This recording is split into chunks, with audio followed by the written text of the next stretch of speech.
Assalamualaikum warahmatullahi wabarakatuh. Masih bersama channel Pukul 3 Pagi. Kali ini kita akan menceritakan kelanjutan kisah yang berjudul Bertaruh Nyawa di Alas Demit Part 2 yang ditulis oleh Wahyu Arya.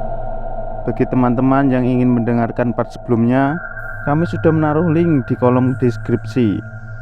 Dan sebelumnya kita masuk dalam ceritanya, buat kalian yang belum subscribe channel ini, tekan tombol subscribe-nya terlebih dahulu dan tekan tombol notifikasinya agar kalian tidak ketinggalan cerita terbaru dari Pukul 3 Pagi. Tidak usah berlama-lama, mari kita masuk dalam ceritanya.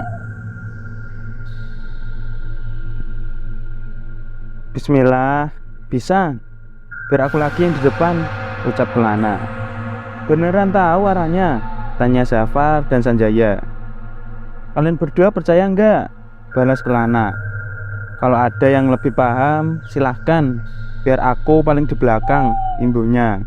Namun Zafar dan Sanjaya malah diam dan saling lihat. Udah, kamu saja, sok jalan duluan, ujar Zafar. Oke, jawab Kelana, seraya berpindah tempat di depan Sanjaya. Aku nggak mau di belakang, kamu yang di belakang, Jai, ucap Zafar. Mendingan turun lagi saja kalau udah nemu yang benar, ucap Zafar.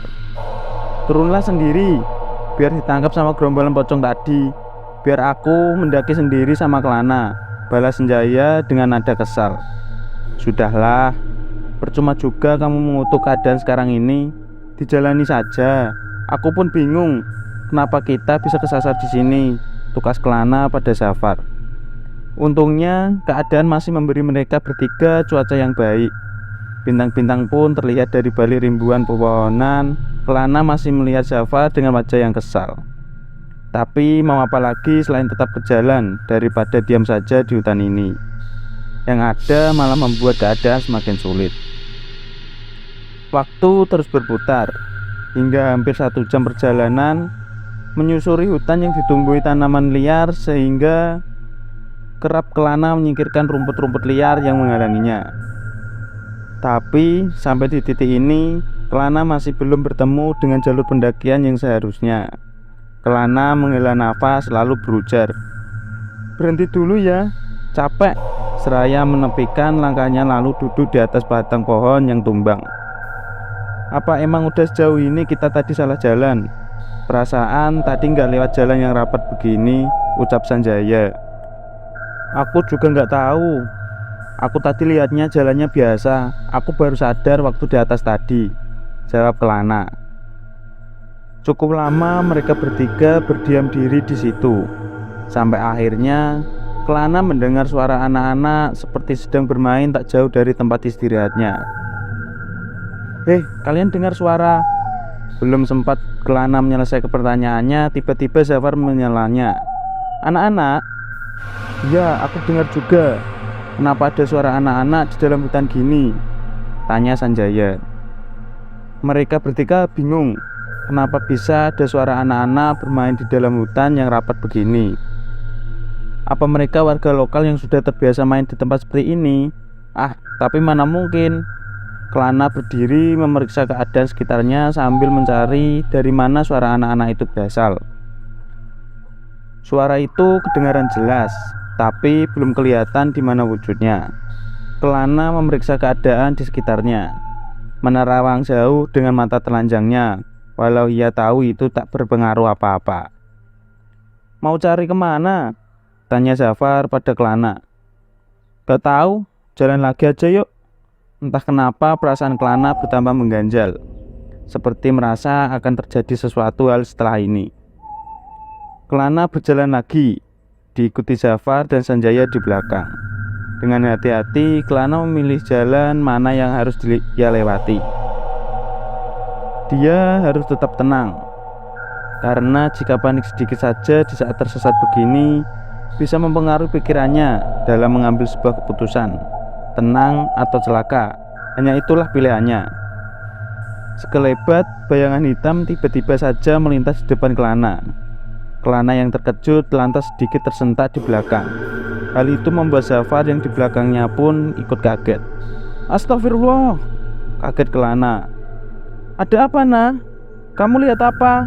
Tanya Zafar dan Sanjaya. Ada yang lewat bayangan hitam dan cepet banget sampai aku nggak bisa lihat apa itu. Beneran? Tanya Zafar lagi sambil mendekat ke arahnya. Udah, jalan lagi aja, ajak Kelana. Kali ini Kelana lebih berhati-hati dan waspada lagi. Di sisi lain, suara anak-anak itu masih kedengaran sedari tadi.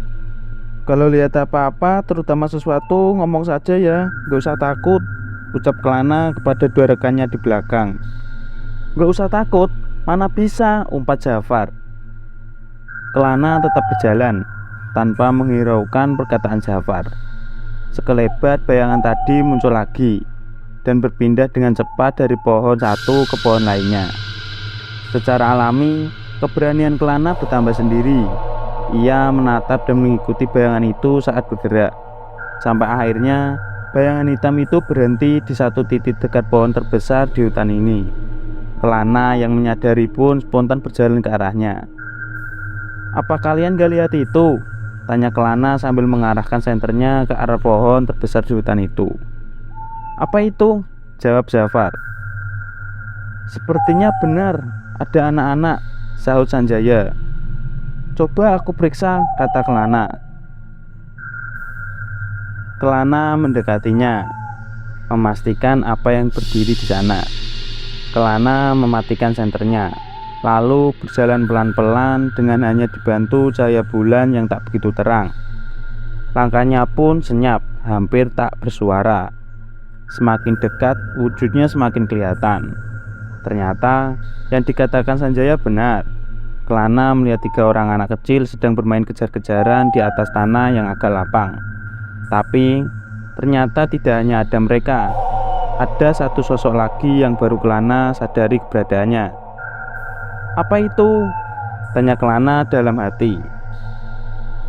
Kelana, jangan jauh-jauh, seru Zafar dan Sanjaya. Dan beberapa detik kemudian Kelana mengetahuinya jika sosok itu adalah perempuan dengan kebaya serba putih sedang duduk dan menyisir rambut panjangnya yang tergerai berantakan hingga ke pundaknya. Dia tampak sambil mengawasi anak-anak yang bermain di dekatnya. Sepertinya dia ibu dari 3 anak-anak itu. Kelana merasa janggal dengan keberadaannya itu. Kelana pun bertanya-tanya sendirian di dalam hatinya. Mereka siapa? Apa benar jika mereka warga tinggal di desa ini? Tapi mengapa malam-malam begini mereka kemari? Perasaan Kelana berkecamuk. Ia semakin penasaran. Saat Kelana mencoba melihat wajah perempuan itu dan 3 anaknya, gelapnya malam menghalanginya. Kelana mengambil nafas dalam-dalam, kemudian melihat ke belakang, melihat Zafar dan Sanjaya, memastikan mereka berdua masih berada di sana menunggunya. Kelana semakin melangkah maju mendekati ke tempat perempuan dan 3 anak itu. Jika dia tidak mendapatkan jawaban dari apa yang ia lihat dengan 2 matanya, maka ia akan bertanya langsung kepada mereka. Kelana kembali melangkah lagi. Saat tinggal terpaut beberapa langkah saja dengan mereka, tak sengaja kaki Kelana menginjak ranting kering hingga menimbulkan suara. Krek! Spontan, suara itu membuat perempuan itu dan ketiga anaknya menoleh ke arah Sanjaya. Kelana panik karena keberadaannya sudah diketahui oleh mereka. Namun, rasa panik Kelana seketika meninggi. Rasa takutnya pun demikian, manakala ia melihat ke arah perempuan dan 3 anak tadi. Di situ, wajah mereka sudah jelas dilihat oleh Kelana. Tapi, Kelana hanya melihat mulut di wajahnya. Tidak ada mata dan hidung di wajahnya. Kowe ngopo, Mas? Kamu ngapain, Mas? Ucap wanita itu dengan suara yang kedengaran lembut tapi menggugah rasa takut. Tubuh Kelana seketika tidak bisa digerakkan. Kenapa bagaimana bisa ia tidak memiliki mata tapi bisa mengetahui keberadaan Kelana yang tak jauh darinya. Rene, Mas, ora perlu wedi. Nek aku pengen nyelakai awakmu, kawit saiki awakmu tak tendang ning jurang. Tak perlu takut, Mas. Kalau aku ingin mencelakaimu dari sekarang, tubuhmu ku tendang ke jurang sana, kata perempuan tak berwajah itu lagi. Kelana masih diam kaku. Bulu kuduknya berdiri dan mulai keluar keringat dingin dari balik bajunya. Di tengah-tengah ketakutan itu, Kelana melihat perempuan itu berdiri, seperti hendak menghampiri Kelana yang masih mematung di depannya. Anak-anaknya yang dari tadi bermain lalu lalang, kini pun menatap ke arah Kelana. Mereka bukanlah manusia, melainkan demit penghuni hutan ini. Kelana, Sanjaya dan Zafar memanggilnya dari kejauhan. Sosok perempuan tak berwajah itu semakin dekat. Di sini, sosoknya semakin kelihatan. Walaupun mengenakan pakaian berwarna putih, namun kulit di sekujur tubuhnya gosong dan penuh sayatan luka yang belum kering. Ya Allah, tolong aku. Apa yang perempuan ini inginkan dari aku? Tubuh Kelana semakin bergetar. Keringatnya mengalir deras dari balik bajunya. Perempuan itu perlahan mengangkat tangannya ke arah kepala Kelana. Ternyata kuku di tangannya terambat panjang dan berwarna hitam. Aromanya anyir menyengat dan membuat Kelana menahannya dalam diamnya. Tak berselang lama, Kelana merasakan tangan kasar itu menyentuh pipi hingga turun ke baunya. Sekarang, sosok perempuan tak berwajah itu hanya terjarak satu langkah di depannya. Meski tak memiliki mata, tapi Kelana merasakan jika ia sedang memperhatikan dengan tatapan yang menakutkan. Kenapa? Kowe wedi karo aku? Meski mbok delok aku ra duwe mripat, aja mbok pikir aku ra iso ndelok gelagatmu. Arep opo kowe nyang kene le? Alas iki bahaya kanggo kowe karo kanca-kancamu. Kayak apa kamu datang kemari? Hutan ini berbahaya bagimu dan teman-temanmu. Kelana berusaha menggelengkan kepalanya dan menggerakkan kakinya. Kelana, kenapa lama sekali? Dua suara tiba-tiba terdengar keras di telinganya, disusul dengan tepukan di bahu kanannya dari belakang. Ya, ternyata itu suara Sanjaya. Sanjaya menyusulnya. Tubuh Kelana berhasil digerakkan lagi saat Sanjaya datang. Kelana lantas memutar tubuhnya, menyalakan senter yang ia bawa, lalu menarik Sanjaya agar cepat lari menjauh dari tempat itu. Cepat, ayo pergi dari sini. Apa? Apa Kelana? Kenapa kamu tiba-tiba lari begini? Tanya Sanjaya bingung. Nanti aku jelaskan, sekarang menjauh dulu dari sini. Mereka berdua kemudian berlari menghampiri Zafar.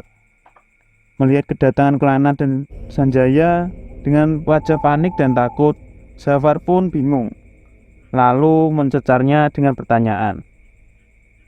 Apa? Apa? Ada apa Kelana? Kamu lihat apa?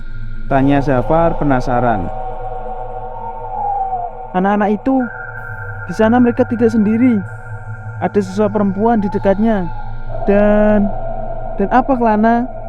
Sela Zafar. Mereka enggak memiliki wajah. Tugas Kelana.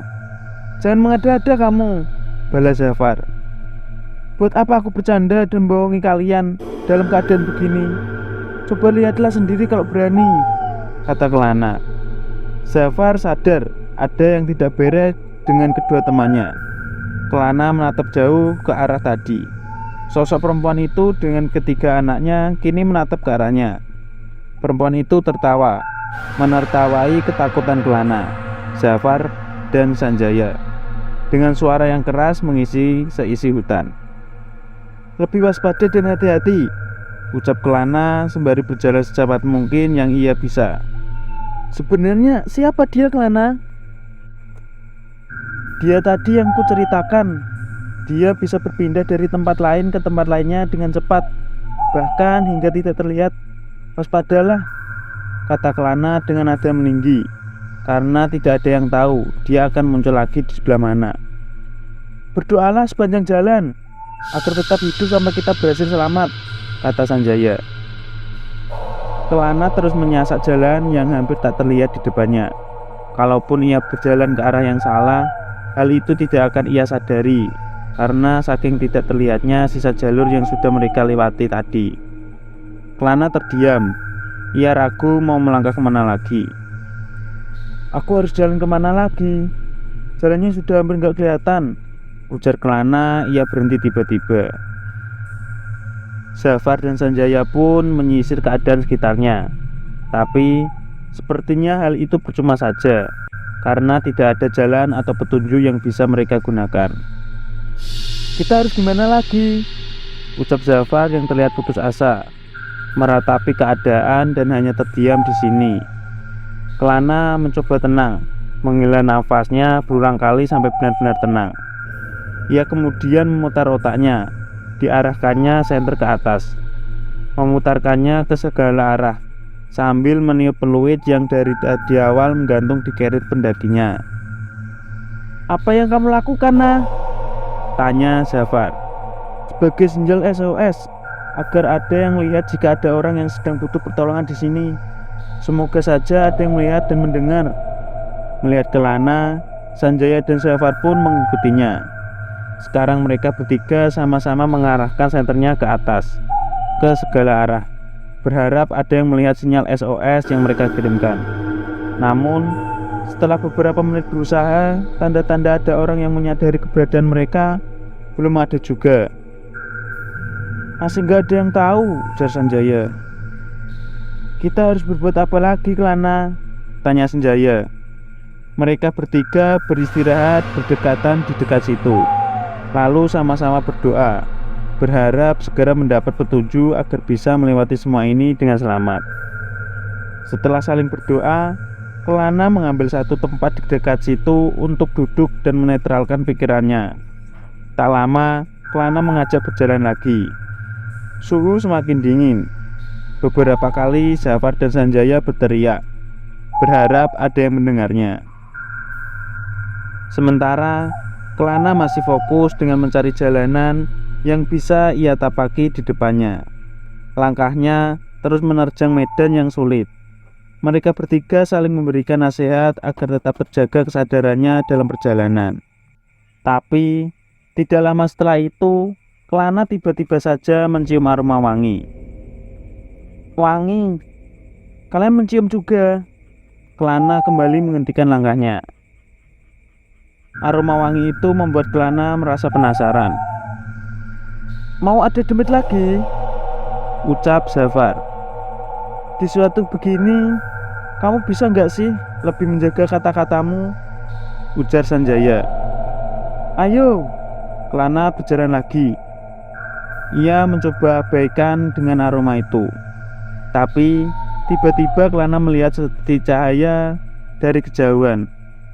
Kelana menyipitkan matanya, lalu menatap fokus ke tempat cahaya itu berada. Tapi beberapa detik setelah itu, ternyata tidak hanya setitik cahaya yang ia lihat, melainkan siluet wajah manusia berdiri tegak jauh dari tempat berdirinya. Kelana menyalakan senternya, lalu menyorotkan ke arahnya.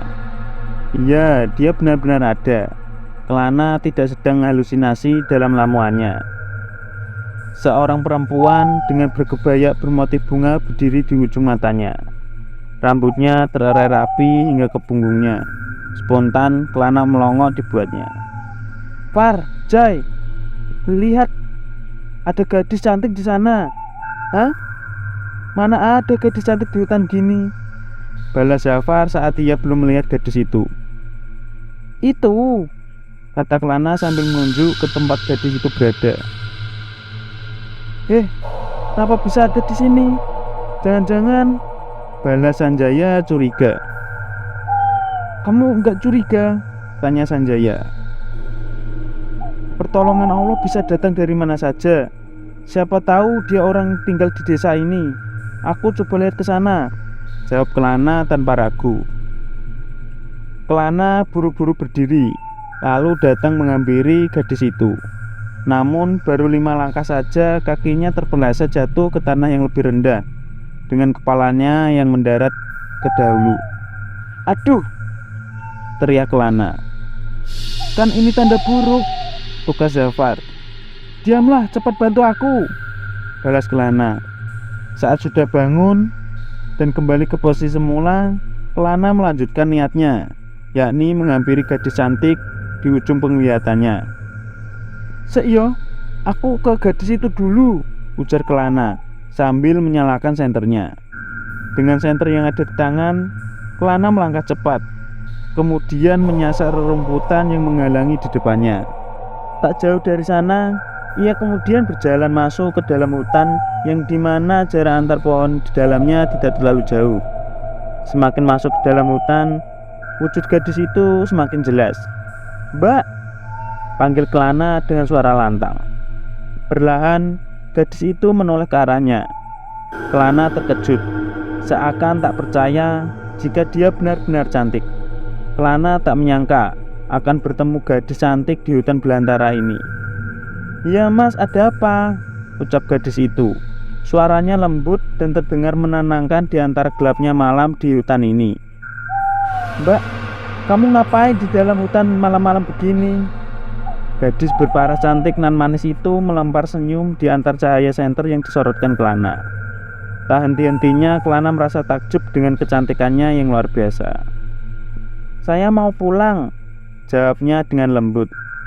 "Mas sedang apa di sini?" tanya gadis itu.